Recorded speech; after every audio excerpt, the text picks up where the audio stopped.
Welcome to Light Gamer Barstool episode 119. Jeff D. Lowe, Ken Jack, Gooch coming at you. It is a middle of the week podcast, post July 4th, in what could only be described as one of the biggest dead period movie review episodes that we've ever had.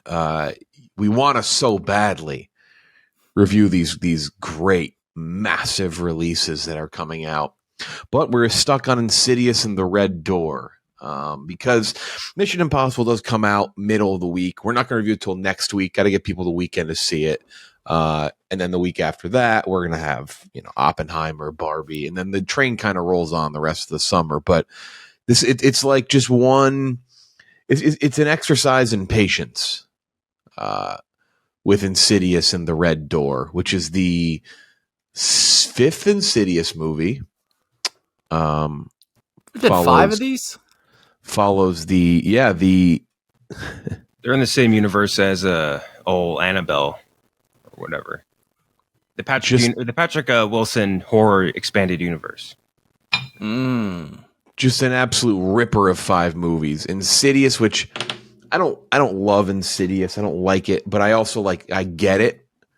I get why people like it. Insidious Chapter 2, a small drop off from the first. Insidious Chapter 3, I almost said Insidious. That's the spinoff of the Good Place. A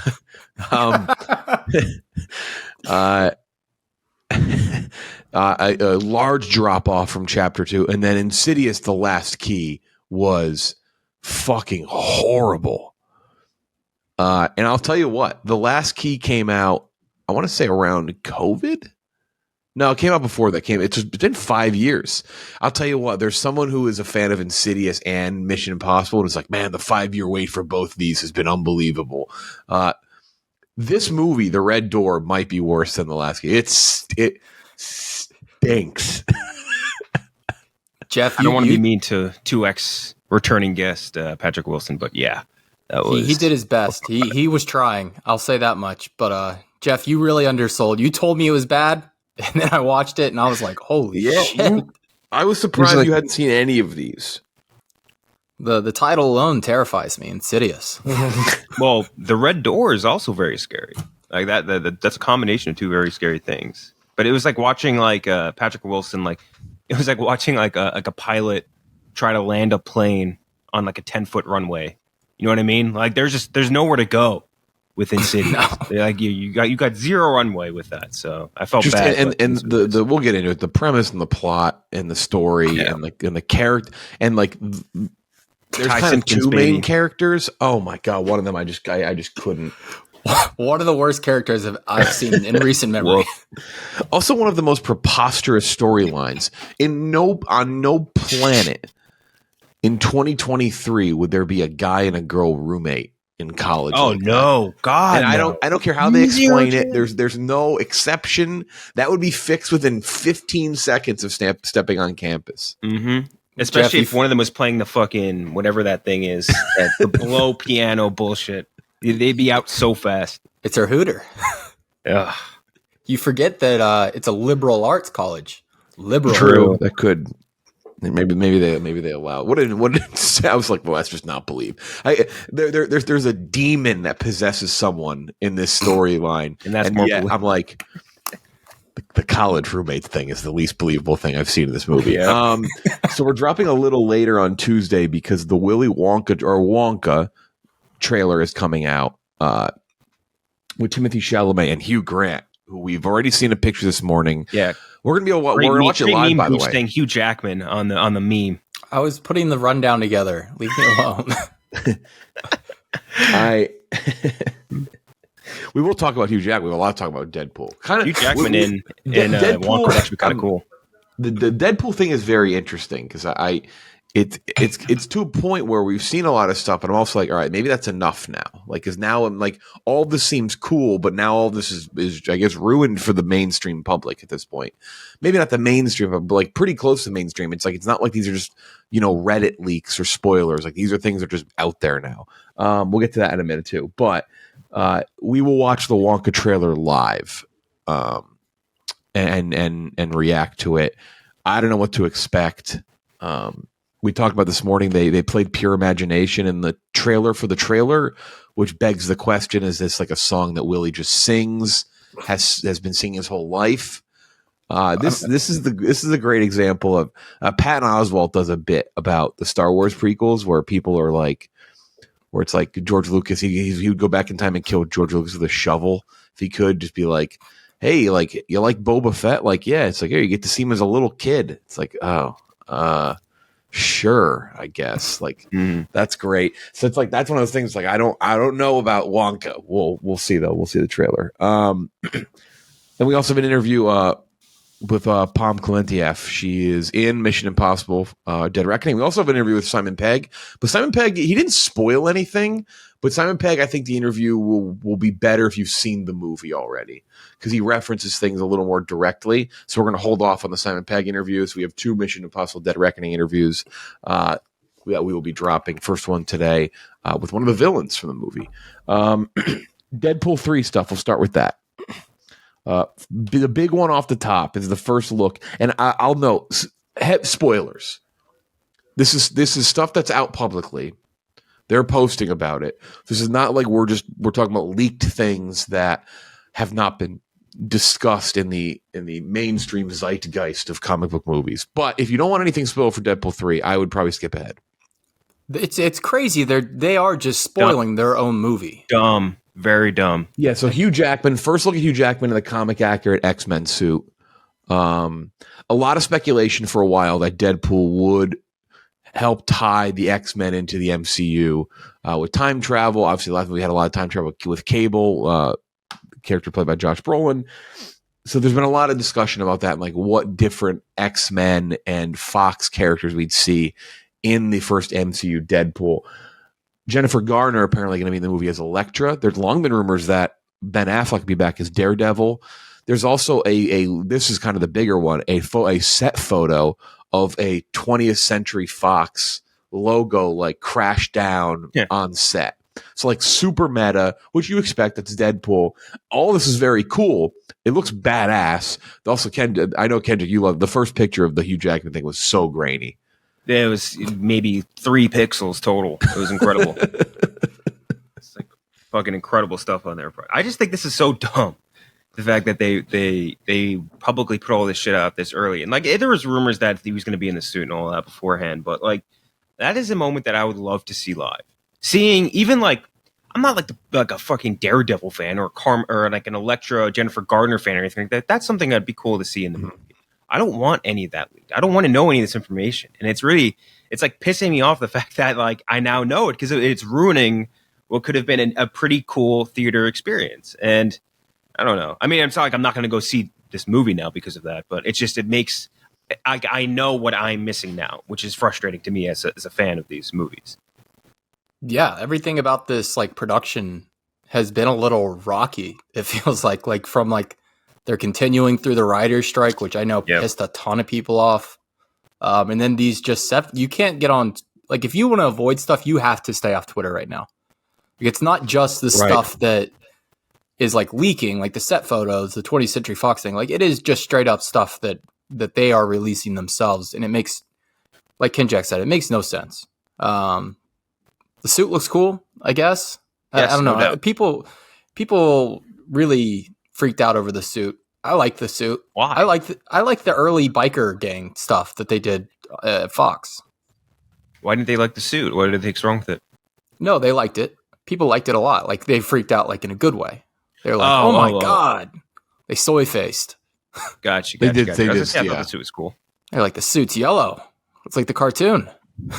Just kind of used to seeing Wolverine in like a leather jacket or some shit. You know what I mean? It's kind of cool to see. Just one little throwback bit. Yeah, like that's what'll happen if they ever show Gambit again. He'll have that stupid anti-mask that covers every part of his head except for his face. Just horny. It's funny. We actually talked to Simon Pegg about this a little bit, and maybe not like this directly. Though we did actually reference the Hugh Jackman Wolverine thing, Deadpool thing with Hugh Jackman. But there is something, we're getting ready to see like the theatrical release of Mission Impossible. something like an Oppenheimer, which is less, there's not like a connective tissue with Oppenheimer, it's just kind of a one-off thing. But you talk about that, you talk about Top Gun, and there's something so pure about the surprise. Like I just rewatched Fallout.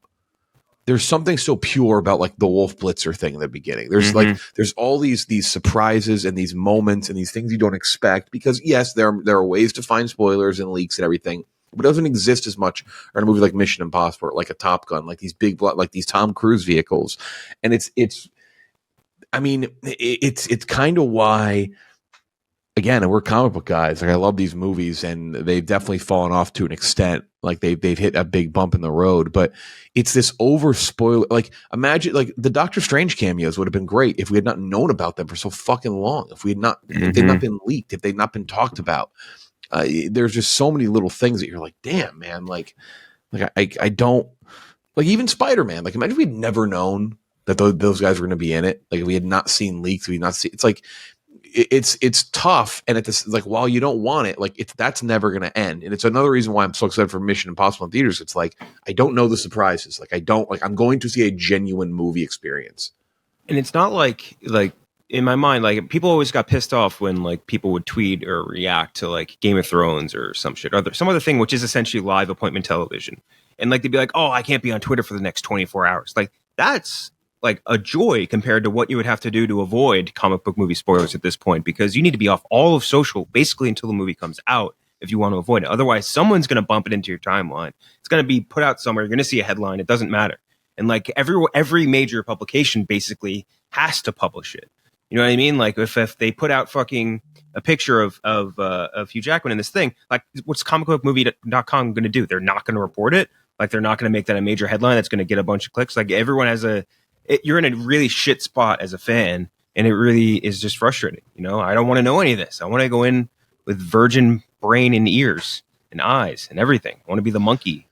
It also, and it's not even just like comic book stuff. Like think about what the one publication, like think about what they did with The Rock in Fast and the Furious, right? Exactly, or think about, yeah. I mean, it's like, is that big of a moment?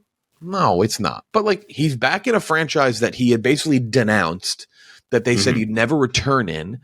I would have liked to have seen that, or at least give me the chance to see it. Like it's one thing to have it leaked. There's another thing where it's like, hey, exclusive. This thing happens. Yeah. That's fucking insane. Imagine that, like, hey, exclusive. Darth Vader, father of Luke. Like, exactly. Like I know it's not that level of surprise, but like, it's just a part of the movie. Like, what are we exclusiving that for? Go see the movie, or don't make it. if you think that's how you need to market the movie.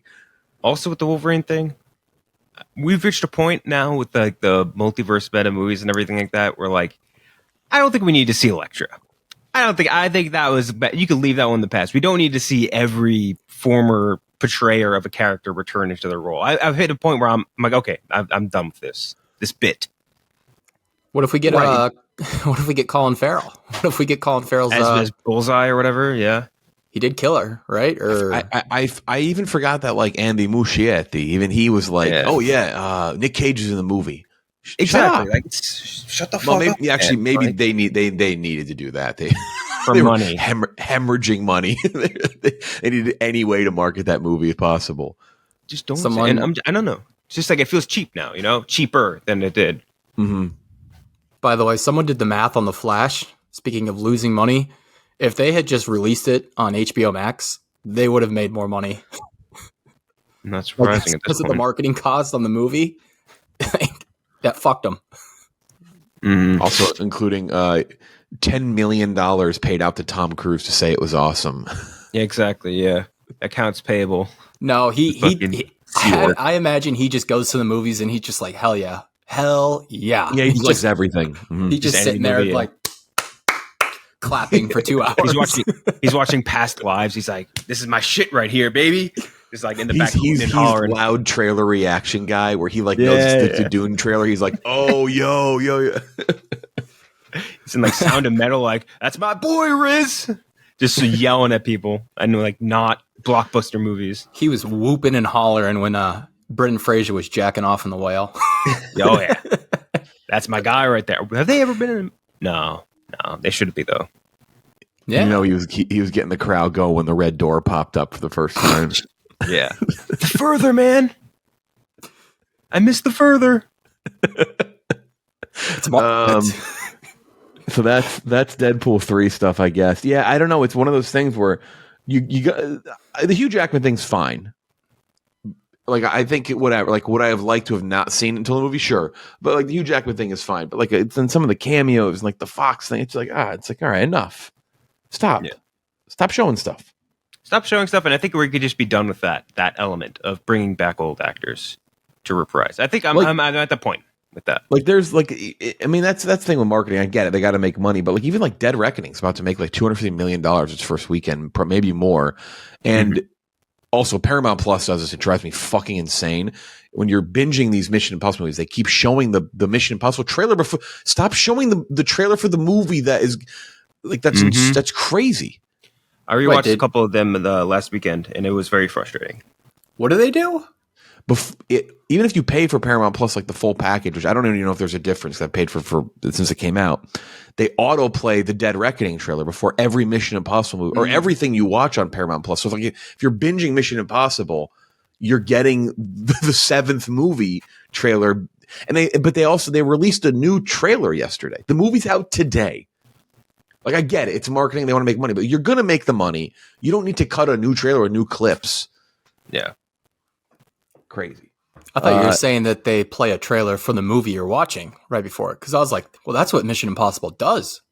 Their little opening, their little credit scene. They always just, I love that about Mission Impossible. They just play a trailer for the movie during the credits. They're just showing like what's going to happen. You're just like, exactly. Okay, yeah. I can't wait for that part. Just yell in your theater. Don't look.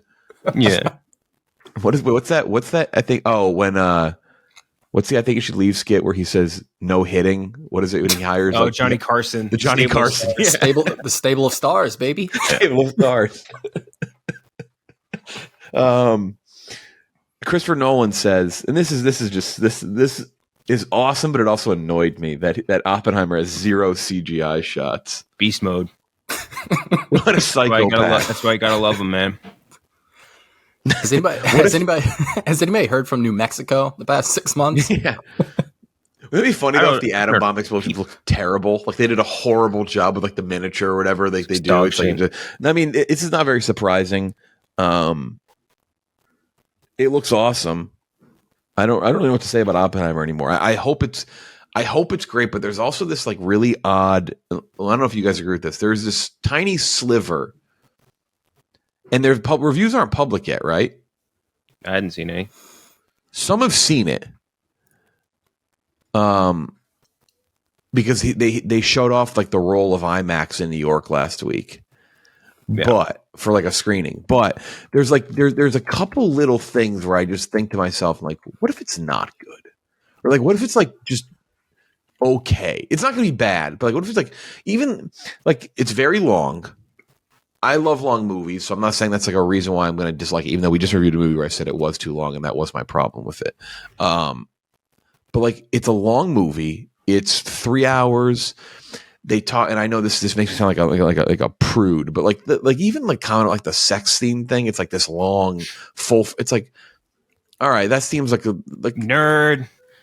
Yeah, but it's like, all right. Don't show me Florence Pugh's cheeks. No. Well, it was like the headline on that. It was like, I don't know. I think it's going to be great, and I hope it's the best movie ever. But it's like Oppenheimer to feature prolonged full nudity. It's like, all right, duh. Quit spoiling stuff. Integral part of the Oppenheimer story. So whenever you hear the word prolonged. I don't know. Prolonged, so what? Like 30 seconds? I could just see this movie being too much in many spots, because he can do that. He's done that. Tenet, it did it for a lot of people. I think Interstellar's too much. Like Interstellar's always been just like too much for me, and I like Interstellar, but I don't know. There's a little something in the back of my head where I'm like, what if it's not great? I could see it being a little. So obviously Nolan is like kind of built, and that's like the amazing part about like his career is he's always been built for like the general audience and the critical audience. I could see this being a little too artsy for some people, especially in like the black and white sequences where he said that the black and white is the objective stuff, and then the in color parts are the more subjective through Oppenheimer's eyes, more opinionated stuff. I could see that really throwing people off. Like when you make those kind of artistic decisions, that's not really built for like Joe Plumber, as my good friend Obama likes to say. Joey Plums Beer Summit.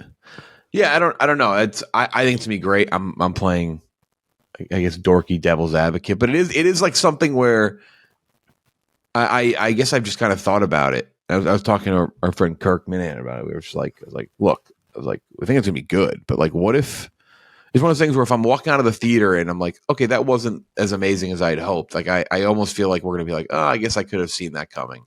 Like there's a couple things here and there that we've heard throughout like the process of this movie for like a couple years now. It's like, oh, I guess that kind of makes sense.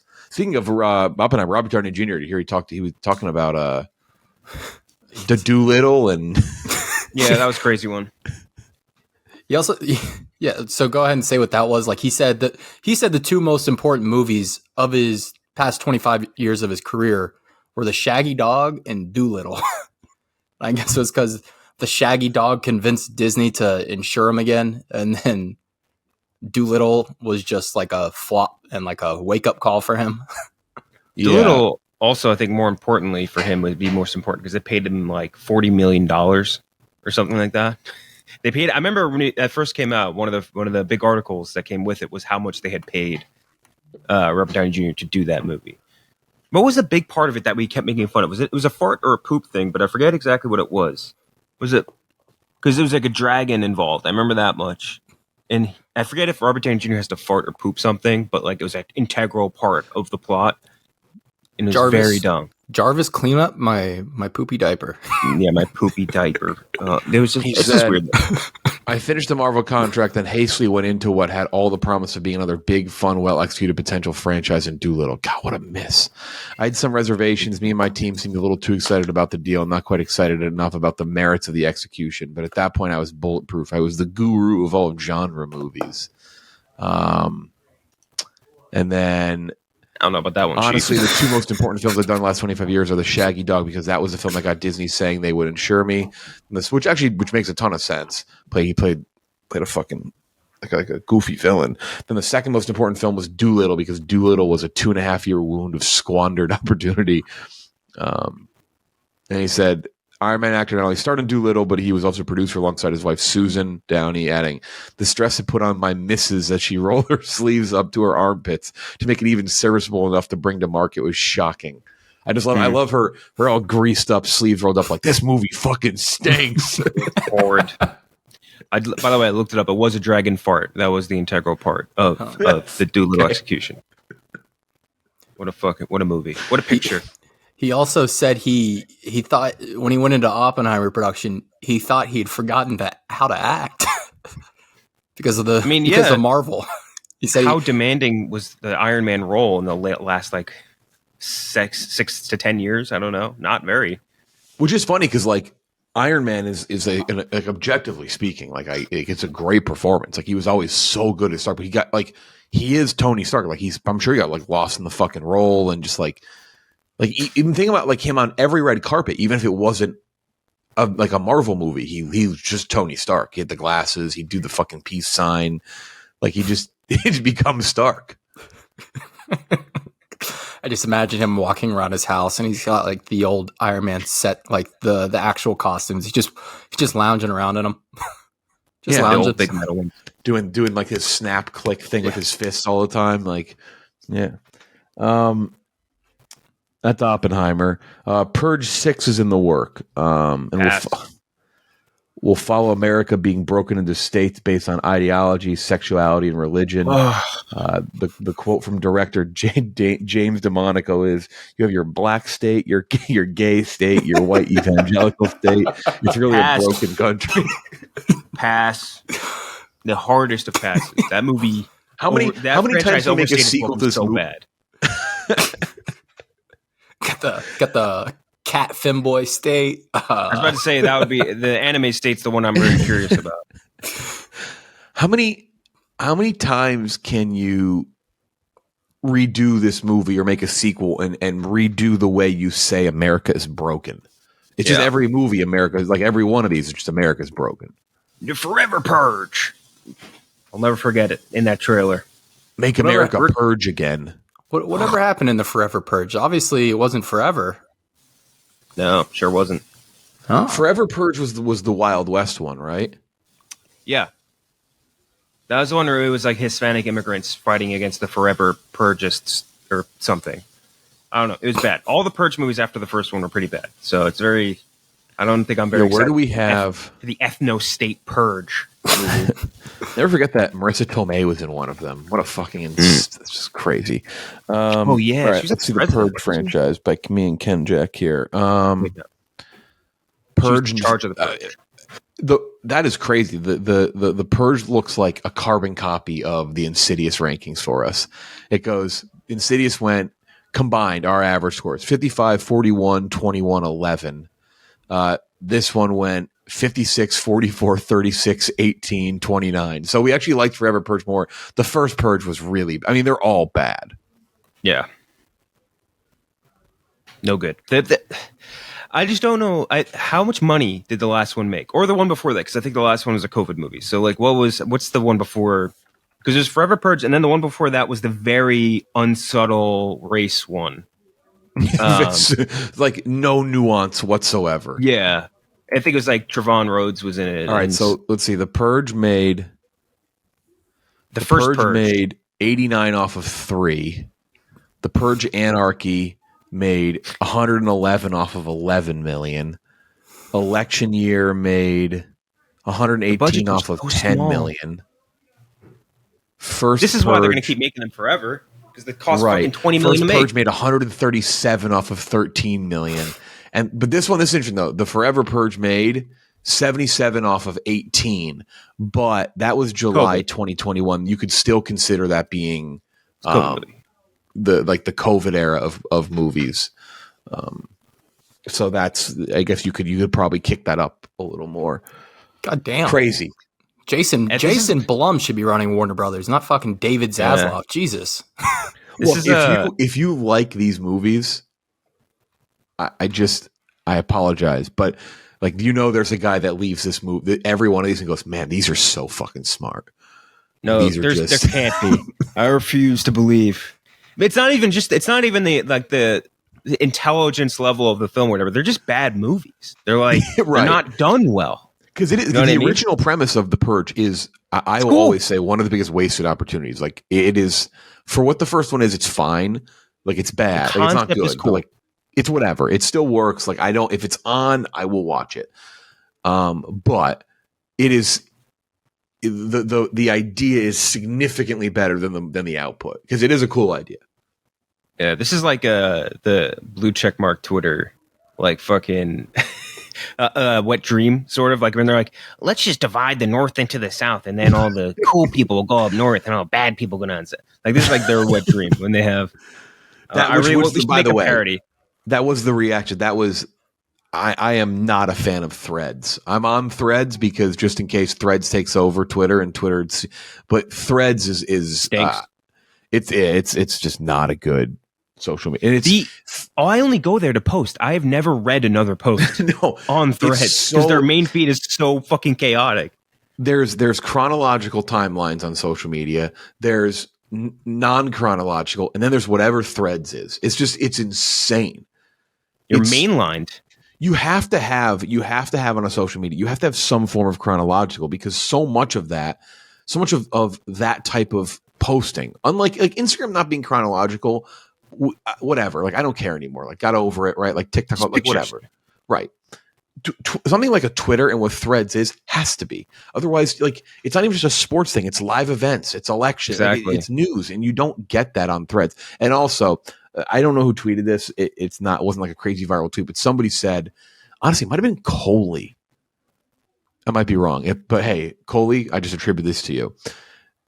You can tell people on Threads are Instagram users who've never tweeted or don't use Twitter. Very true. Because all of their threads are like like, oh man, just had this great, I don't know, fucking burrito. It's like, tag a buddy who loves burrito.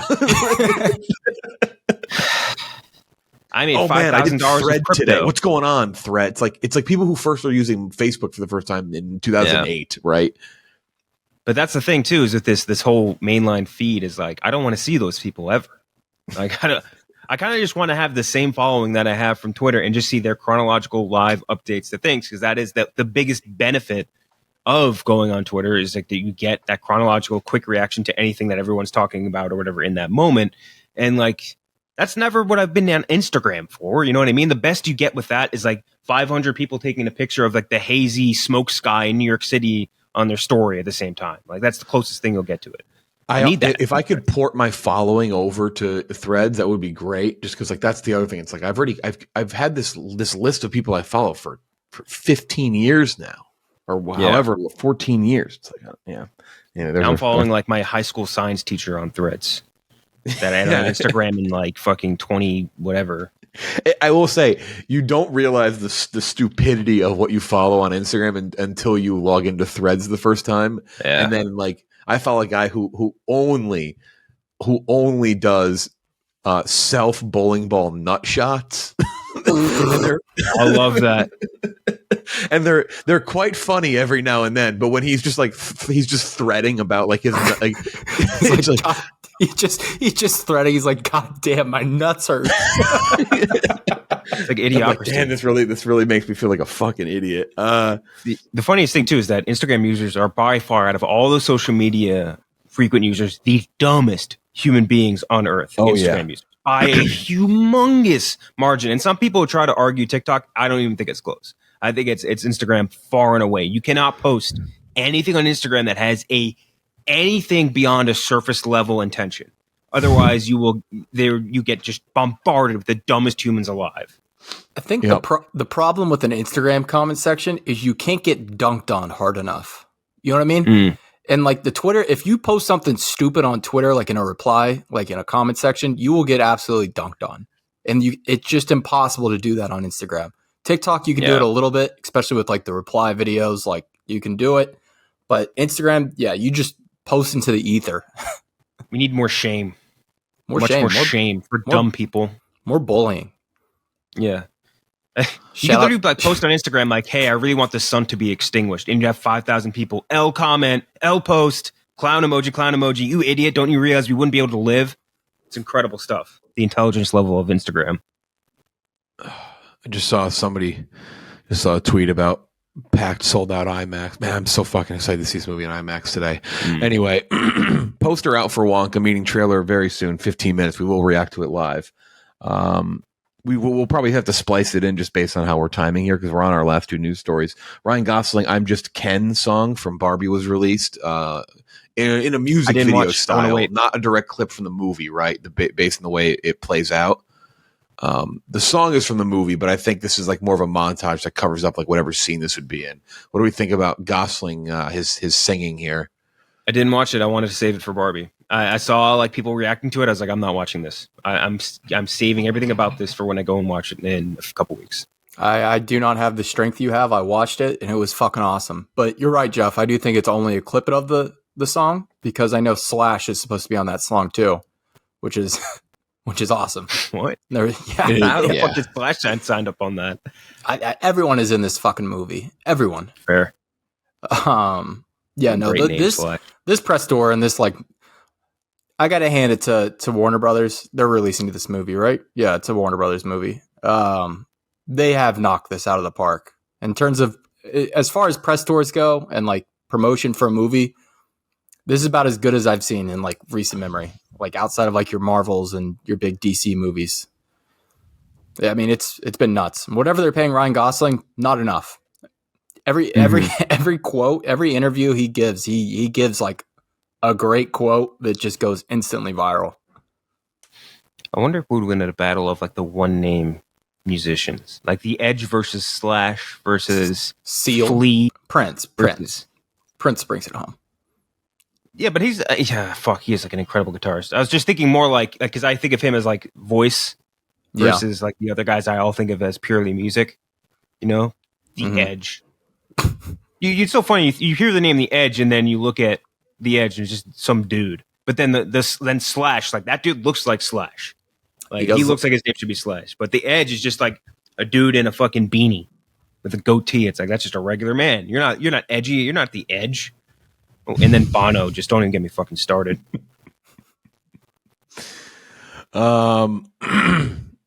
Moving on.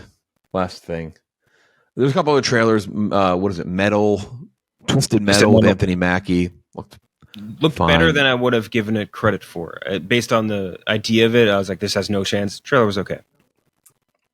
I like Anthony Mackie, but he feels incredibly miscast there. Action comedy kind of feels like his thing. I don't know what it is. It might just be the writing. The comedy just feels really... The comedy stunk. It was very millennial, that just happened shit, you know? Yes. Another Killers of the Flower Moon trailer from a couple days ago as well. Nothing groundbreaking there. But the big one is the Ridley Scott Napoleon trailer. Another movie from Ridley Scott. I'm sure he'll release 3 other movies this year. Pulling up the Wikipedia. I can't just type in Napoleon. That'll give you the guy. But yes, it is based on the guy Napoleon. Joaquin Phoenix plays Napoleon. Weird it wasn't. Vanessa Kirby is also in the movie, who's in Mission Impossible. Again, directed by Ridley Scott. Film depicts Napoleon's rise to power through the lens of his addictive and volatile relationship with Empress Josephine, played by Vanessa Kirby. I don't know. I don't know what to think about this movie yet. It's Joaquin Phoenix, and I'll always be drawn to it. It's going to release November 22nd, and then it drops on Apple TV Plus a little while after that. This is not my time period, but I am intrigued because I love Ridley Scott, even though he has some duds here and there. And when it's tough to not just watch Joaquin Phoenix get lost in a role. Mm-hmm. I'm into it. I'm into this period, though, so that's like kind of a sucker move for me, I guess. But I mean, Ridley Scott, I like, and I would say just I kind of love more Ridley Scott movies than I do dislike them. Even like The Duel, I think I like more than both of you guys. Like I'm into anything he wants to do historical epics. If he wants to be just the historical epic guy, I'm totally down for that. Obviously, it's Gladiator 2 coming out soon too. And I think we don't really get a lot of movies about this kind of era, especially not in like the big grand scale fights anymore. Like that's what all these like early 30s, 40s, 50s movies would be about, but then they kind of like have had a really long gap. And I'm pumped for this. I mean, fucking Joaquin Phoenix as Bonaparte feels like a no-brainer. Very excited to see him get his dick cut off after he dies on St. Helens. And then we'll watch Connor Roy buy it. Try to buy it, yeah. That'll be the post-credit scene. It'll just like go into like a weird antique gift shop, and then it'll like pan over to like a jar, and it'll just be a cock inside of a jar. I was thinking it was the post credit was like him like lying on his death table getting his death mask or whatever, and then like you just see a doctor come in and just goes like snip snip with like a pair of scissors. Everyone's like, Napoleon will not return in the mid 1800s. Napoleon's cock will return, and Napoleon's cock will return for sure. But Avengers, the Kang Dynasty. No, I think this. I love the trailer. I'll be honest. This immediately shot up like my most anticipated list. I don't know. It feels like Ken Jack was saying, very throwback Ridley Scott, where it's just epic, just massive. Like the shots from the desert when they were out there in front of the Grand Pyramids, incredible. Mm-hmm. That's him, baby. Discovering the Rosetta Stone or some shit. Yeah, I don't know. I love a movie about a short king. What can I say? Fair enough. Also, he was very regular height. That was British propaganda. What? That's one of the funniest misconceptions about Napoleon. Not a very short man. I spent my regular height. I spent my whole life idolizing a lie. Yeah, pretty much. he's regular. That was great British propaganda, by the way. That's an amazing propaganda move. It's like, yeah, actually, this guy's short as hell. Also, basically 5 foot tall. Not French, right? Like Italian? It's Corsican, I think, which is at the time was part of France. I think. Don't fact check me on that. No, fact check him and tweet at him. I'm gonna have like a fucking Napoleon bust head guy replying to me. Actually, wow. At Western Values 76 or some shit. All right, we have about By the way, this Wonka poster, I'm looking at it. Terrible poster. How Willy became Wonka? Yeah, it says discover what a fucking tagline. Discover how Willy became Wonka. I have really bad vibes about this movie. It's the guy who did Paddington though, right? Yes. And like that's the big thing about this movie is like it's Paul King. He did both Paddington movies, and I can't think of many movies that like are in recent memory that like capture like that weird sense of like wonderment or have that sort of charisma to it that like kind of can even match what Wonka gives you. So I don't know. Let me. All I can think about is fucking Jeremy Allen White if he played Wonka instead, because he fucking does look so much. He also like directed 2 episodes of Space Force. Yeah, I'm looking through his everyone IMDb. has mistakes. Everyone makes mistakes. He directed something called The Mighty Boosh. I kind of like that. Oh, baby. So what we'll do is when that hits, we'll screen share it and we'll watch it live together. We'll probably splice it in. It'll be spliced in right here. But in real time, it premieres in 7 minutes. But for the sake of the pod, we'll splice it in here. All right, Willy Wonka trailer. We're gonna play this now. Oh, I think I hated that.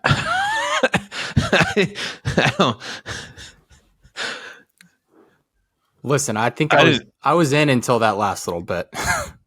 I don't know if I like the. I don't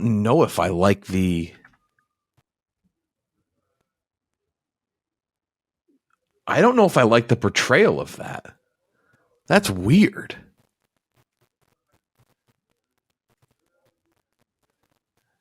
I don't. Any other thoughts? Oh, let's go ahead and give our thoughts then. If you want to do the that's what I was waiting for you to do. Oh, okay. Well, I like it looks good. Like visually speaking, I think that looks good. Of course, we're watching through a screen share, so it is a little laggy. It looks very like whimsical and they fun. were very much trying to drive that home with from the director of Paddington and the producers of Harry Potter, which was like, okay. To me, looks like he may be overacting it a little bit, but I guess you should. It's just, I don't know. That was my immediate takeaway. It's tough to judge off a trailer, but it just seems very that early thing where he said like the reverse it thing where he's just very clearly just doing the Willy Wonka thing, the Gene Wilder thing. It's just it's weird. It's like he's doing it. He's just trying to do an impression of him, but also do his own. It's odd. If the Johnny Depp one leaned too hard into like the kind of dickish, dry humor side of Wonka, I think this may be leaning a little too hard into like the whimsical, fun side. Like that's the thing about the Gene Wilder Wonka was like it was like a perfect balance between like whimsical and then also just complete dickhead. just so sarcastic, so dry. So passive, and that's why it's such a perfect. I mean, that's why people view it as kind of like this. Like kids kind of get scared of that movie because he's not that warm and welcoming yet he's the most warm and welcoming person at the same time. I mean, this is obviously it's by someone who did Paddington. It's going to be more whimsical and fun, and obviously very British and like goofy. But man, I don't know. That's not what I expected him to sound and be like in this movie. Also, it's supposed to be a musical. No, nothing in that trailer would tell you that's a musical at all, except for like some like dancing in there a little bit. But even then, you wouldn't guess. I would imagine if like you had no idea what this movie was, you wouldn't know that's a musical. I disagree. I thought that looked like pretty whimsically in musical, especially like they're doing those shots where like they're going through people like doing all the poses and shit in the train. I thought that looked very musical-ish. I need him singing. That worries me that we didn't get him singing. I don't. I think it's good. I mean, after all the bitching we just did about people revealing too much in trailers, etc., and stuff like that, I that's something I'd rather see in the moment. I don't know. Sorry, I was muted by the way because I was watching the trailer for Ahsoka as well. Well, we're gonna watch the trailer for Ahsoka live now because it just dropped as well, and we're not gonna not talk about it. But yeah, I don't know. I'm gonna give it a chance. I'm not gonna like put it down, but that's not what I expected. Also, was that Rowan Atkinson? Did I see it? Yeah, Mr. Bean. I see him. Did I see it? You can't have a crazy British movie and not. At least give Mr. Bean a little love. All right, we're gonna watch the Ahsoka trailer now, which they just dropped. War is inevitable. One must destroy in order to create. We are no Jedi.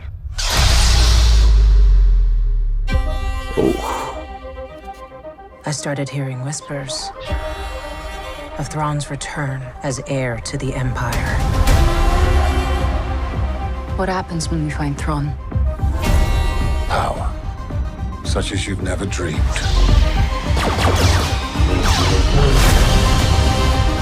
I've spent most of my life fighting a war.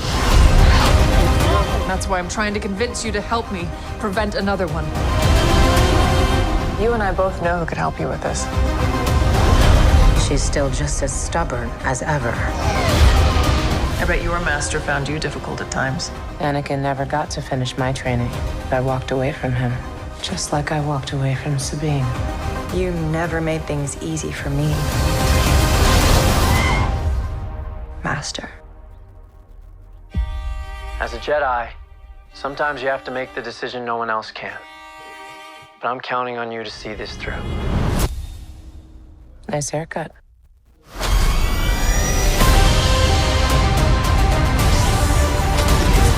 Sometimes we have to do what's right, regardless of our personal feelings. Buckle up. If we don't stop Thrawn, everything will be in vain. You have no power. Anakin spoke highly of you. I'm not here to discuss my past.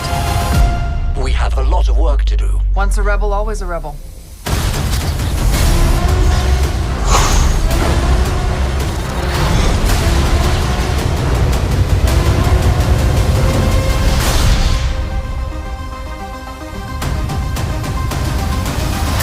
Looks cool. Let's go. Let's go. Thrawn looks really cool. That's Great. a neat moment to see.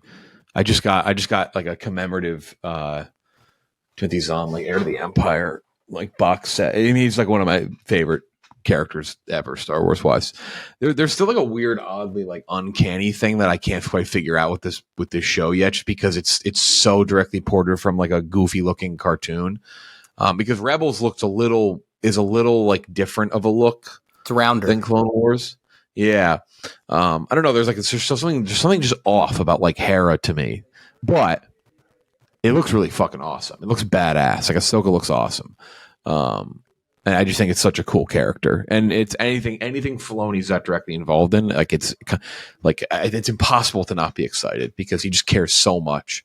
I'm excited for Thrawn. I don't know how much we're going to get of Thrawn though too. Like it seems like it may not even be that much. Like it just might be like little bits, and it's more like future stuff with Thrawn.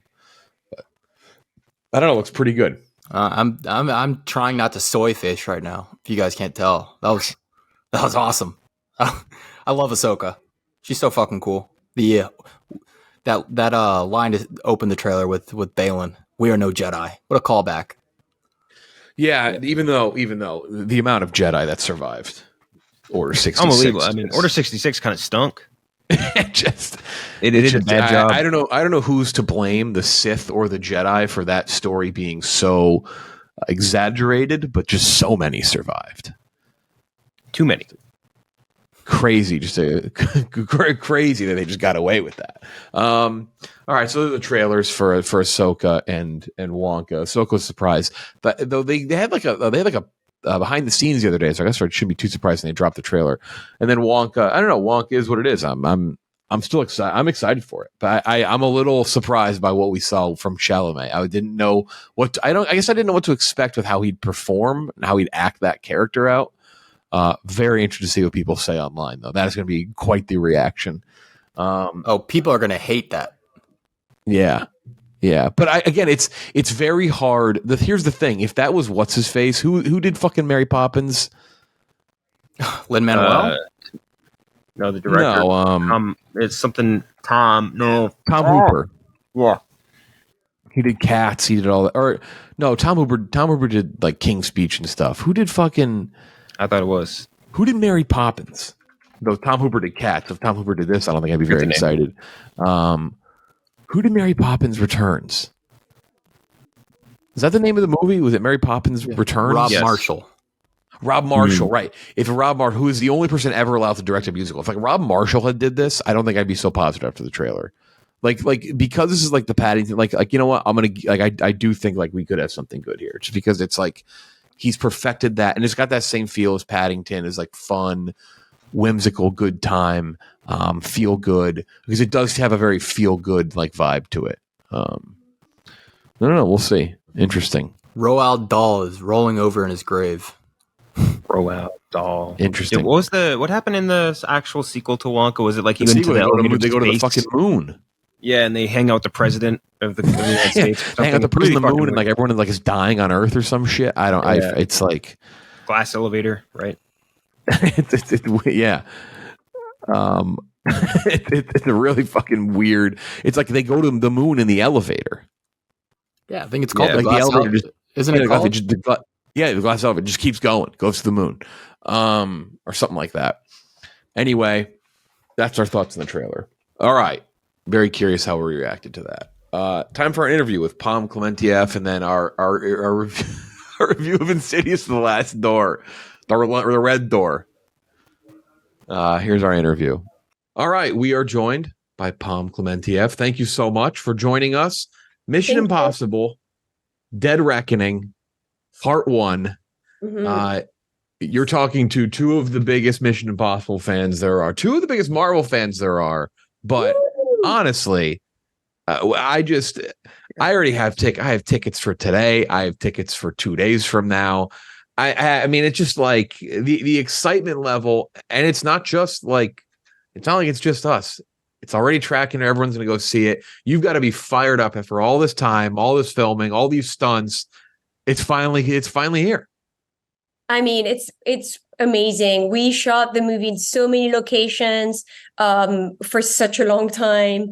And then we traveled to all these beautiful countries to promote the movie and to premiere the movie with like different energy in each city. It's so cool. And yeah, and also myself, I'm a huge fan of Mission Impossible. So I get thrilled even like each time I watch the movie. I watched the movie 4 times, and I usually never do that when I'm in the movie, but this one is so good, We talked to Simon Pegg yesterday. We're actually going to air we're airing the interview after we air yours. And he actually mentioned in his interview, he said, like, you're exhausted by the end of it. And I just rewatched Fallout yesterday, and at the end of Mission Impossible Fallout, I'm like, good Lord, like, I love it so much. But you were like, I feel like I was there. It's so intense. And now we just saw you a few weeks or a month ago as Mantis, but now you're a villain.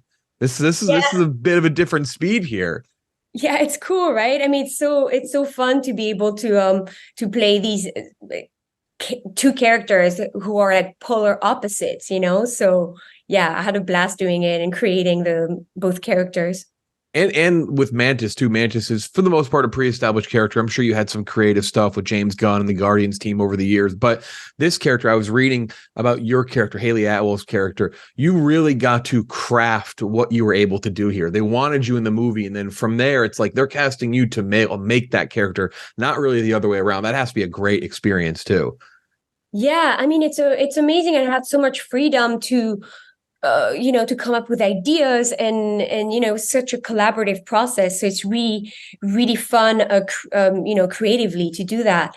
And, and my character doesn't speak much. So I just spent a lot of time kind of like, thinking about the behavior and the way she moves and, the makeup and all these things, that convey emotions in a different way.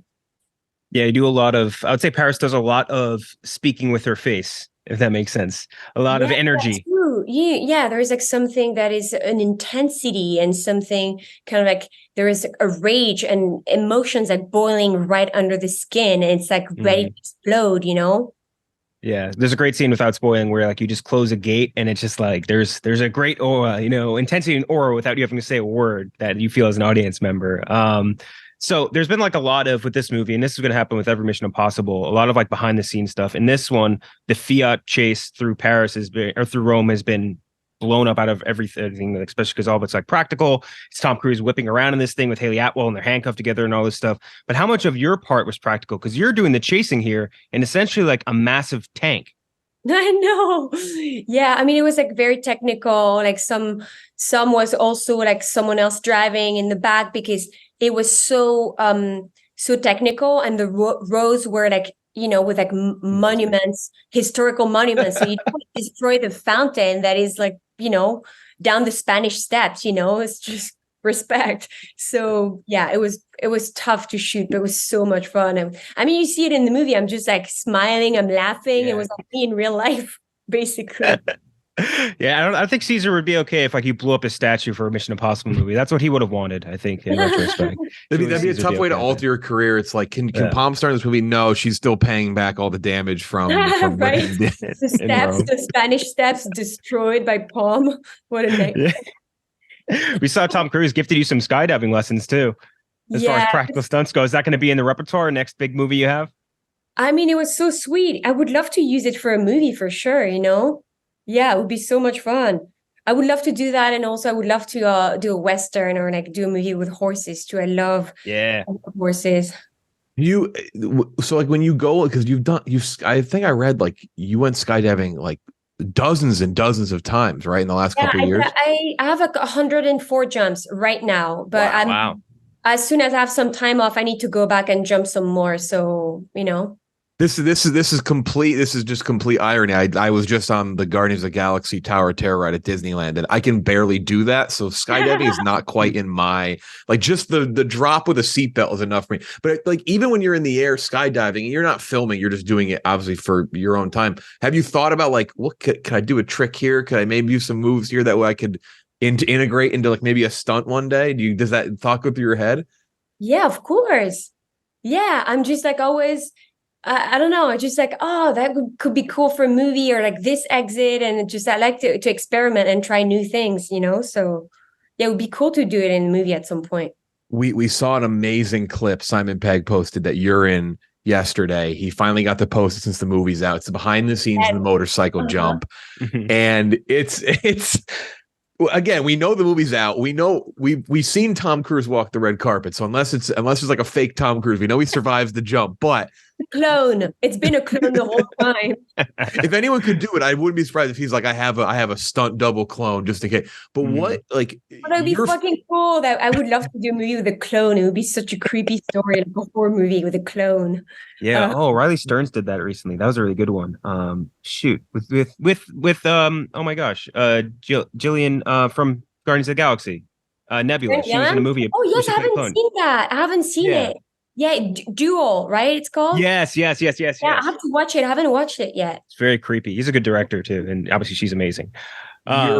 Your facial expression though when he jumps off that cliff, you guys are and Simon said too. It's like you guys had a pause. You were waiting for them to say like good canopy and everything. Like watching him do that the first time. Canopy, but until then we didn't know if he opened the parachute and if he was fine. So it was scary.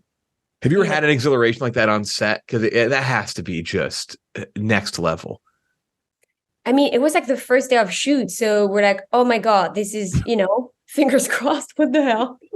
That's he did it like 7 or 8 times in front of us. I don't remember exactly, but what? Did it get less scary watching it as it went on? Or are you more like, geez, now we're really pressing our luck here?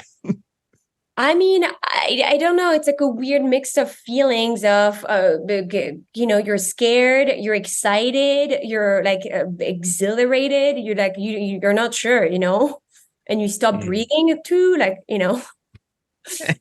That would be me. Exactly. So without spoiling again, you have some very tight quarters fight sequences. How hard is the fight choreo for something like that? Because with that, it's like, I feel like it's harder to use stunt doubles because like you are so tight and like the camera can only show it needs to clip some of your face when you're doing something absolutely crazy. I mean, I was doing everything in the alleyway fight. There's just I think one hard hit that at some point my body drops on the floor like super. I get kicked or something. They did not want me to do it. I wanted to do it. It's like no. So I think it's like this one particular thing that was not I think the stunt double, but all the rest was me. So.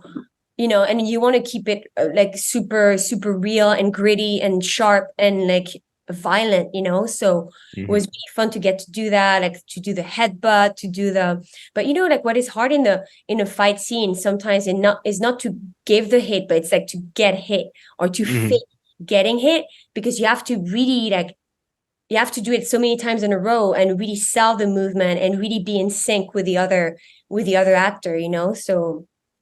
But what is beautiful about working with Christopher McQuarrie and Tom Cruise is that for them, what is the most important is not just doing some cool moves, it's about character development and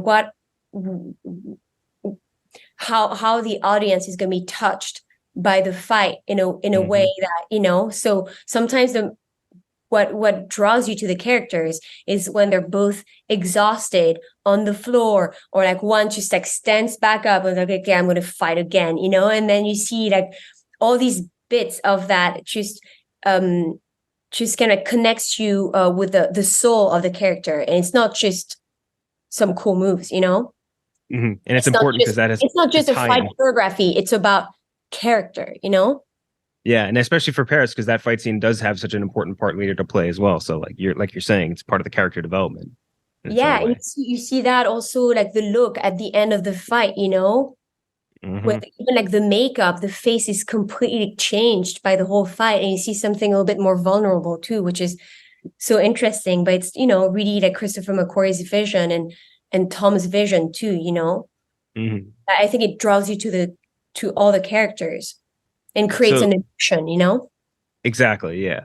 And especially because that whole sequence does get super emotional too as it goes on. So Guardians and Mission Impossible, obviously two big blockbusters, but two very different types of productions. Is the practical filming, the on-set stuff where it's you, is that easier to do that versus like the green screen blockbusters where you're in like in prosthetic and all of this stuff, and like you're acting against tennis balls, like you're doing this, you're in Hollywood, you're not like actually in Rome or Vienna or whatever. Like which one of those is easier for you as an actor to get into? I mean, I don't mind. I mean, of course I'd rather work with human beings than like tennis balls, but I don't mind like the green screen, and I love, imagining things. It's my job, and I love that. And it reminds me of when I was doing theater classes. Oh, you have a cat there. So cute. It's a little less mind numbing. The cat's a little cuter, less mind numbing than my metal thing. I grew up with Siamese cats too. Oh, did you? This is Momo. Yeah, I had like two, like Morgan and Craquette. So cute. There you go. What's up? You sleepy today? Yeah, he's so beautiful. I got super distracted. Also, I have cats on my shirt. Look, it's like cats. Oh, there you go. Oh, no way. Yeah. What are the cats? Oh my God, this cat is so cute. He's a good guy. All right, Momo. I'm super distracted now. What am I? Can we talk about cats instead? Absolutely. This guy he cares about like Paris, like the character. Movies. Oh wait, movie stuff. Wait, I don't remember what I was talking about. No clue. You know what we need? We need Jeff the tease, right, for part 2. We don't want to spoil anything, but we did hear a comment from you have to. So again, if we're not allowed to have you tease it, you can blame Simon Pegg. He did say some things that are already shot for the next part that you guys know about are pretty mind blowing. Like to what level compared to this one? Like, are there like how shocked will people be by what we see in the next one? Because at this point, I expect it. Really, Yeah, I mean, you expect it, of course, from Tom and McHugh. They're always going to make it better. They're amazing. No, they actually always start the movie with shooting the craziest stunt, like first, in the shoot. So they already shot that one for the next one. So it's insane. I saw some footage. It was like, oh my God. See, that's like, I can't. You expect it, but I can't even sit here and that's kind of the sick thing about these movies. And I mean that as a compliment. It's like, what could you even be talking about? And it's like, it's insane. So I saw some stuff. It's mind blowing. So yeah, you're not even ready for it. Mission Impossible Dead Reckoning, part 1. I mean, if you're not going to see it and you listen to this podcast, listen to another podcast. I don't think we need to tease it anymore. It is, again, We hold multiple tickets. Guardians, though. We got to talk a little about Guardians. We got you here. Crazy that it, for now, wrapped up. You know, we won't ask you the question if you come back. I'm sure you'd come back. You said you never know. But how much did that franchise, and not just Guardians, but like Avengers as well, in, you know, being in Infinity War, you know, being at the end of Endgame, all that, how much did that help you come into a larger family like Mission Impossible as well? Because I mean, Ving Rhames and Tom Cruise have been doing this for almost 30 years now. Like that's like you're leaving a pretty established family, like what, almost 10 years now with Guardians. It's crazy, but this is a pretty established one as well. It had to help out coming from that world.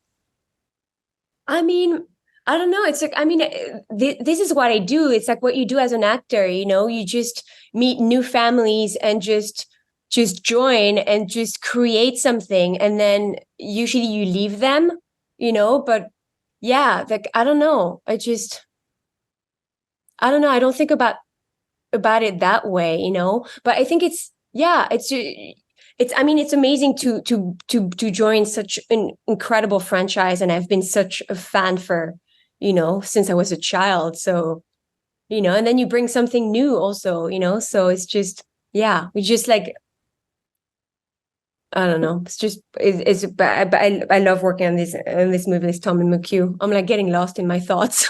Is it weird too, especially I barely slept last night, guys. I'm struggling. Yeah, it's a bit of a large movie coming out. Is it weird? Like you've mentioned that, like you're a fan of the movies, you grew up with these movies. Is there, and you know, I'm sure people who join like a Marvel movie, they get that as well. But like you've kind of been a part of the Marvel franchise in these for a little while now. But when you step on set and you're looking at like a franchise that you grew up in, is there ever like, do you allow yourself to have that kind of surreal moment where you're like, all right, soak this up for a second. This is kind of crazy. Like I'm fighting Ethan Hunt and I'm fighting a character that I grew up watching. Or do you kind of have to like think past that because you need to just focus on doing the movie? I mean, yeah, of course you have like pinch me moments sometimes, you know, when I see like Tom work and how amazing he is, and he does, you know, a dialogue scene and then he's going to jump over a banister and just do a tuck and roll and sprint, you know? So I would look at him and was like, oh my God, Tom fucking Cruise. Like, right. He's amazing. He does that like so many times in a row. I'm like, what the hell? You know? So sometimes I was just watching him work and I was just like, wow, you know? One of the last big movie stars. With as far as Guardians goes, Mantis obviously left the team. We don't want to be like, oh, is Mantis going to come back in another movie? Any of that stuff. But what would you say you think the character of Mantis is up to now? If you had to give a wild guess, what do you want Mantis to be up to? Oh my God, I have no clue. Like, she's on a journey of self-discovery, and she's you know, writing her obelisks. And you have a chill time and just eating some Zark nuts that Drax didn't steal. And yeah. Backpacking across Europe. I think that's where she's at right now. Backpacking. Are there any kind of behind the scenes close-knit family Guardians moments that nobody really knows about? Just like something that you guys would do on set, or something that kind of established throughout your time together filming that just became kind of a tradition. Do you have anything like that? I don't know if we have like a tradition with just I mean, it's such great people, you know, they're so awesome and easy to work with and kind and funny too. I don't know. I just love them. I miss them for sure. I mean, like, you know, the thing that I can remember is like I would like bake a cake. Like I did one and I wrote I Am Groot on the first one, you know, when I shot Guardians of the Galaxy Volume 2. And then when we wrapped Guardians of the Galaxy Volume 3, I wrote We Are Groot. And I might cry just seeing. Jeez, you might make us tear as Marvel fans.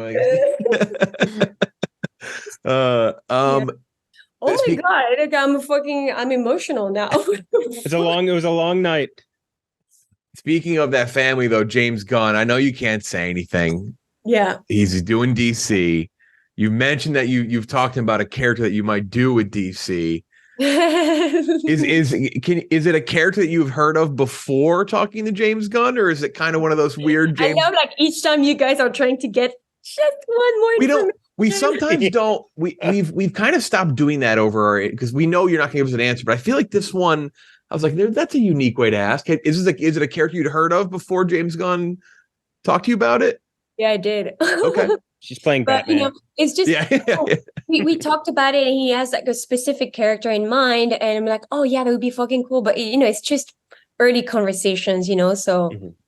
It is cool with him. I read a tweet because his show Peacemaker, he has that one character Vigilante, which is such a funny, unique James Gunn like take on a character. And they said that he's going to appear again in other things. And the idea of James Gunn getting to pick his weird, goofy like DC characters you haven't heard of to show up in all these movies, it's pretty thrilling. It's a pretty cool idea. Yeah, I mean, I can't wait to see what he does with his movie too, with Superman. Oh yeah, I just pumped. We want to do something with you. We call it a 6-pack, just a 6-pack of rapid fire questions. The first of which being, what was your weirdest fan experience so far? What was the strangest interaction you've had with a fan? Oh my God. I don't know. I'm just what I'm thinking of right now is like the first time I saw someone with a tattoo of Mantis on his hand. I was like, wow, such a commitment. It's kind of like, oh, that's a lot. The same answer Simon Pegg gave us yesterday. That's so funny. Yes. He's like, somebody had a tattoo of his face on their arm. Yes. We said you're not trained as a human being to react like properly to that. Like there's nothing that you're taught in life to be like, how do I react to somebody tattooing my face? Yeah, I mean, like the thing is, like Mantis, like still doesn't just look like me, like in real life. So it's still a character. So if it was like just my face, it would be like a bit scary, I think. What's a role that you auditioned for, really wanted, but didn't get? Oh my God! Sometimes it's blessing in disguise. Actually, yes. You really want something and you don't get it, and then like, no, I can't tell. It's too personal. Okay, that's no problem. So like we said, we interviewed Simon Pegg yesterday, and we asked him who he thought would be a good fit in the show The Boys that he does, the other superhero show. And he mentioned your name. Is that a show you would ever want to do? Would you ever like to do like a offbeat thing? I love that show. I have to catch up on the episodes, but I love it. It's so funny and dark and horrible. I love it. We'll look forward to that next season. Movie related, 3 of your favorite movies. And I have a question about one movie that I read in an interview that you call the comfort movie, which blew me away. Is that true? You call Gone Girl? Yeah. That's true. It's true. It's just when I feel like shit, I'm like, time to go to watch Gone Girl. So yeah, it's David Fincher is unbelievable. So it's not like I'm a huge fan of his movies, of course, but this one, oh my God, I love it. And the monologue of the cool girl, oh my God, so good. So would that be what are your 3 favorite movies of all time? Or you can give a rough, because I know it's tough to only dial it down to 3 of your favorites, I guess. Yeah. I mean, I love Kill Bill. I love Old Boy, Park Chan-wook, and I love Tropic Thunder.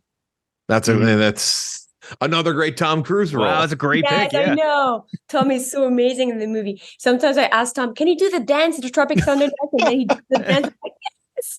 He had the one stipulation he had with Ben Stiller, right? Is the hands. It's so funny. So funny. One guilty pleasure movie, a movie that maybe it's not the best, but you do love it. Oh my God. Do I have like a guilty pleasure? I don't know. Do you have like movies that you like? And yeah, something maybe, it's not maybe the most popular movie of all time, but you see yourself going back to it now and then. Obviously not Gone Girl, as it's an Oscar nominated movie. I mean, like some movies sometimes with Cameron Diaz. I love Cameron Diaz and I miss perfect movies.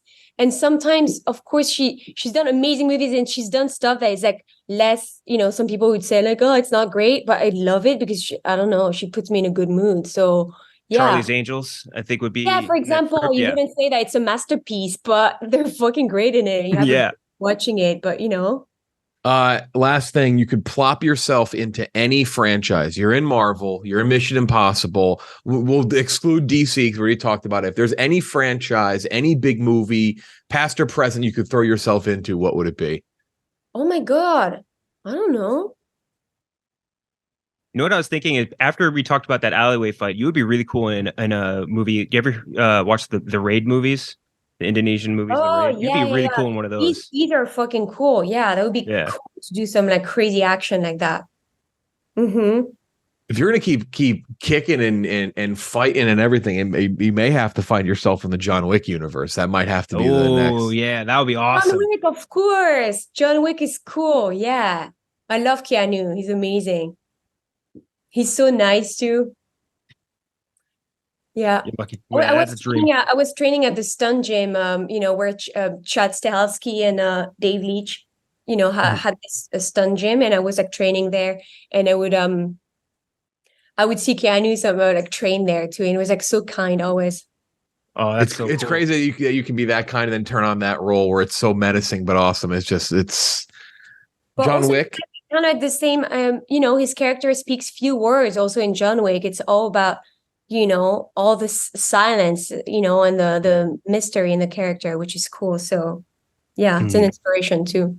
John Wick helped usher in a new, I think, era of these wide shot, unbelievable fight action movies. And the other one, definitely Mission Impossible. Chris McQuarrie, Tom Cruise, and Pom Klementieff in this as a villain. If you've not seen it yet, if you're watching this, because some people have seen it already, it's Mission Impossible. Go see it on the biggest, loudest, craziest screen you can possibly find.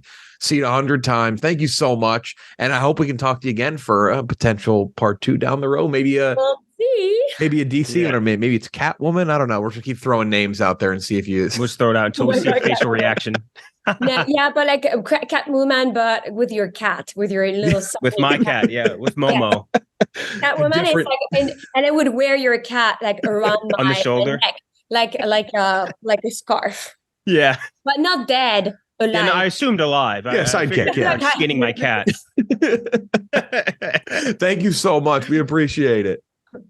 Okay, thank you so much. All right. Big thanks to her. New badass character in the Mission Impossible universe. Paris. Great name. Yeah, it is. It is a great name.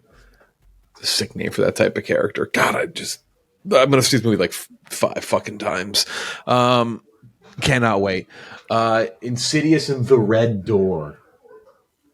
Or just The Red Door. There's no and The Red Door. It is the 5th Insidious movie. Many of the usual suspects are back as Gooch. I know Gooch was all fired up to see them return. Has Ty Simpkins always been in this? As people said the same thing, leaving Endgame. As Dalton, he was in at least the first and the second, I know. He's the kid on the fucking picture. No, he's always been the dude.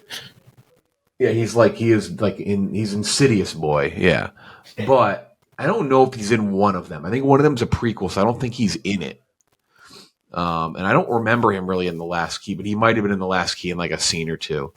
Also, don't forget he was in fucking Steel Magnolia's Avengers Endgame.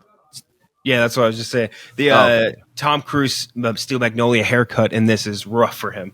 It was no good. Everything is rough for him in this movie. Yeah, it says Last Key he had archive footage. I don't really remember him in Last Key. I kind of remember Last Key because I fucking hated it so much. Rose Byrne, Patrick Wilson, Ty Simpkins. It's just... This movie's a bag of fucking farts, man. This movie stinks. I think it beat Indiana Jones at the box office, by the way, when it came out. It did. Just tough. Woof. I mean, it's them dealing with the fucking the further and the demon. The demon is a mildly recognizable demon if you know recent movies in horror. There's that one shot of Patrick Wilson from the first one, right, where the demon's behind him. It's a scary looking demon. Great shot. Yeah.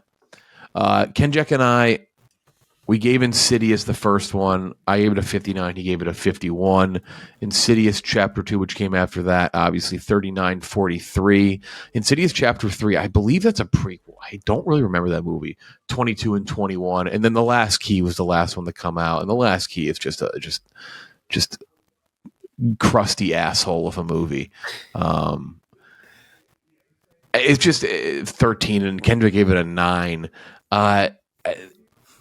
It just I don't like know. Does this movie like? Do these movies know what they are anymore? Either, by the way, like they just kind of exist on their own. Like I've seen some reviewers say that too. It's like they just kind of exist in its own like weird world of like, what is this? I mean, I think because they're not what's it called movies. They're not. God damn it! What's A24? The other Patrick Wilson one? Oh. No, the other Patrick Wilson one, the Vera Farmiga one that we just. Fuck. What's the other horror franchise that Patrick Wilson does? We were just talking about. I mean, like James Wan ones. Yeah, it's not that. Annabelle. And like these two, Annabelle. Yeah, we just mentioned. Oh, Conjuring, right? Yeah. So like, it's not Conjuring. It's just Insidious. But like, I feel like I don't know. They're in like a weird space where, in my head at least, I combine them. But I'm not a huge fan of these. So I don't know. I'm not an Insidious head. What are you gonna do? I'm not an Insidious head. What are their fans not called? Sid. Yeah. I was gonna say, what are the fans called? Sids? Is there a pun with Sids, I guess? Or Sids. And then like that is funny you say that, because the Conjuring movies there's a couple bad ones. There's a couple bad Annabelles, but like the original Conjuring, the second Conjuring, the most recent one, like what was it, like the Devil. The Devil Within or something like that. The Devil right? Made Me Do It. Devil Made Me Do It. Yeah. Like it's not great, but it's also like not horrible. Like they're solid. Like James Wan is a great mind, and I think James Wan's involved with these as well. On a much lesser level. He may not be, but I do think he is. These but those ones are pretty focused up, and there's an element of like the type of horror and scare they want to give you. Where this one, like these kind of, I don't know, like the more you dive into, like Insidious was still scary. Insidious had like scares and moments, the first one, but there's that thing, and we kind of talked about, this is kind of funny. We talked about it with like comic book movies or Star Wars, like when you get too deep into something, like it starts to really lose like the charm or the reason why. Or like the more I see of this demon, the less I'm scared of this demon. The more I see within that world, like the astral projections and all that, the less I just tend to care about it. Like the more you break down that wall of what's really happening here, and the more you see it, like I kind of lose my and especially when the movie sucks ass. That's the other thing. Like the movie just fucking stinks. I don't think it's as bad as The Last Key, but this movie is bad. 16 out of 100 for me. Not a good movie. Real stinky movie. Just a little above The Last Key. This sucked. Yeah. The Last Key could also be the title of like a Scarface sequel if they ever want that. The kid sucks. Here's the trailer. Trailer dropped. Oh, it did? Yeah. All right. Any more thoughts on dumpy ass Insidious? No, it stunk. I had to text you, Jeff, like halfway through and ask if this was intended to be comedic at points, because the parts of the college are legitimately some of the worst. It's some of the worst writing. Like it's laugh out loud funny. Like how bad it is. Like the frat party. Like it's like a spoof onto itself. Like I didn't get it. Like it was like I don't know. Do you know what I'm saying? It's the worst part of the movie. It's the worst part of the movie. It's not even close. And like I can't stress enough that the kid Dalton is the problem with the movie. Oh, see, no, I think the Chris, the roommate, is so much worse. He's bad. I more so mean that storyline. The kid, the college, like that. I like Patrick Wilson on these. I think he's good in The Conjuring. I think he's good in these. Like I think he's very good at capturing that possessed vibe. Maybe I'm watching too much Supernatural, where I just can't get into. I can't get into demons that I'm not. It's not into these demons, ghouls, baby. But I just don't. I don't think Patrick Wilson's the problem. I think he's. Yeah, I think you just have this college storyline sucks ass. Yeah, I'm just so not interested in it. The Patrick Wilson universe of horror will survive. It's just I think this movie really hammered home a point to me. As far as like my enjoyment within horror movies, which is that like a lot of movies, I would say like 99% of the time with horror franchises, I just don't like any of the entries outside of the original. Like most of these are started by a movie where like, yeah, they'll have a cool concept, or the first movie will do something at least with a remote level of like thought process to it. Every time one of these movies or these properties gets turned into a franchise, it gets so bled to the bone and so reduced and so watered down from the original product every time. And I don't know what the reasoning is behind it all, but like I feel like I so very rarely like any sequel in a horror franchise. It's beyond rare. So like for this, I think that just really hammered home where it's like this doesn't feel like this should be beyond the point where this has any creative artistry to it. It's just like, let's make a movie for $10 million and make $200 million from teenagers. So like that's where I'm at, and that's what this really just hammered home to me. Do you think it's because like the backbone of a lot of these horror movies like is just like a very simple premise to set up just the scares, and then once you have that simple premise, it's just kind of impossible to get away from it and like build off of it? I think it's kind of like Jeff's saying too, like with when he was watching this, like the more you learn about a scary entity, the less scared you get of it. Like, and that's something where it works kind of with like A Quiet Place, for example. Like you had no idea what the fuck these things were and all those things. The more you explain about them, the less scared you get. But that's what they kind of did well, I think, in the second one, is they still weren't explaining a lot about it. The more mystery you have, the better. And that's not the case with almost all of these. They do as much as they can to give you too much lore and too much background and too much face time with whatever the entity is that is evil or horrifying. And that it makes it way less scary. And I'm done. I think I might just be done with horror franchises. You know what I mean? Like I'm just no more horror sequels. What about I think I've been at my Scream limit. 7? Yeah, I've been done with horror sequels for a very long time. Let's see. Since 2010, here are combined like buttered like 70, 69 or above.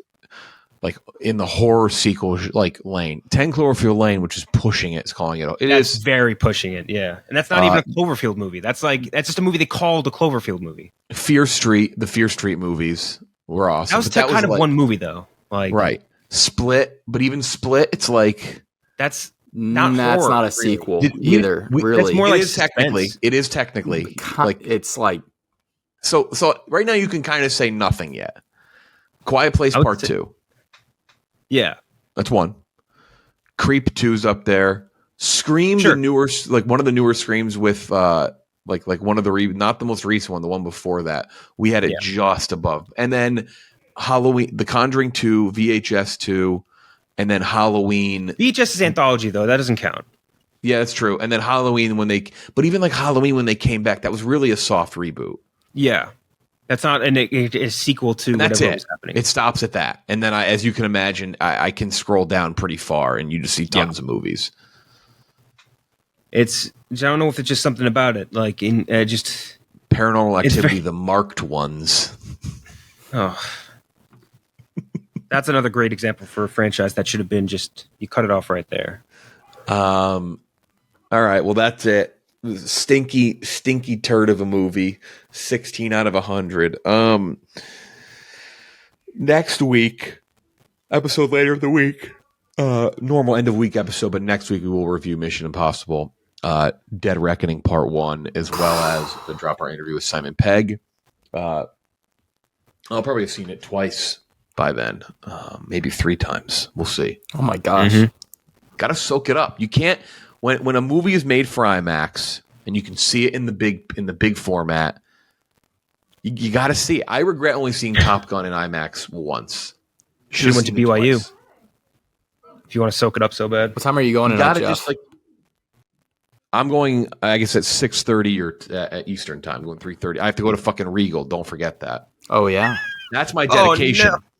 That's my dedication to this franchise. Is I'm going to drink fucking Pepsi products tonight to watch. Even Tom Cruise is like, come on, man, you can wait. Yeah, he's like, no, don't see it. Don't see it. Stay home. I would love. I'll give you an at-home copy. I would, and it probably won't happen ever. But if it ever does, and we get Tom Cruise, that would be a good question. Have him rank the theater chains. I don't even think he would. I feel like he owns all of movies. I feel like he's just invested in all of them too much. He wouldn't even shit on like the worst ones, which would be Regal. Well, enjoy if you're going to see Mission Impossible tonight or this weekend. Very excited for it. We'll be talking about it next week. That's it for Ken, Jack, and Gooch. I'm Jeff T. We'll talk to you next time.